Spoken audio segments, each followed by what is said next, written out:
Greetings from Obi Nnukwu Chineke, dear spiritual seekers. Today, I invite you to embark on a journey into the healing power of the wind. I am honored to bring you blessings from Obi Nnukwu Chineke, the grand creator who sustains our life with the elements around us, the wind, the water, and the sand. As you listen to my words, feel the gentle touch of the wind on your skin. It's more than just air. It's a gift from Chukwu Okike Abiama, the owner of all humans and languages. You are blessed and empowered through the work of these natural forces, both in the spiritual and physical realms. Today is Saturday, a day we honor the wind for its good works upon our lives.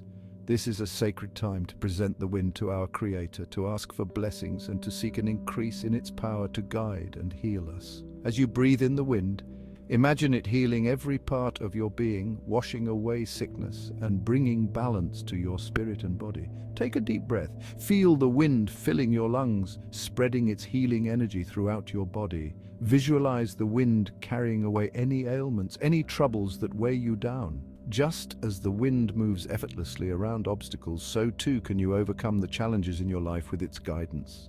The wind, water, and sand sustain us, connecting us to the very essence of life itself. By acknowledging and celebrating the wind today, we tap into its infinite power to heal and transform us. Let us pray together in this moment of unity and gratitude. By the wind we celebrate today. As you breathe in the wind, may it heal you from any sickness troubling your entire body, both spiritually and physically. With the wind, water, and sand that sustain all human life, we pray, Isa, meaning so shall it be. Feel the deep blessings from Obi Nnukwu Chineke. You're truly blessed by the universe, guided and protected by the elements around you. Allow the wind to be your healer, your guide, and your connection to the divine. Remember, dear seekers, the wind is always with you, whispering secrets of healing and strength. Celebrate its presence in your life and honor its power to transform you. Until next time, stay blessed and let the wind carry you to new heights. From Obi Nnukwu Chineke.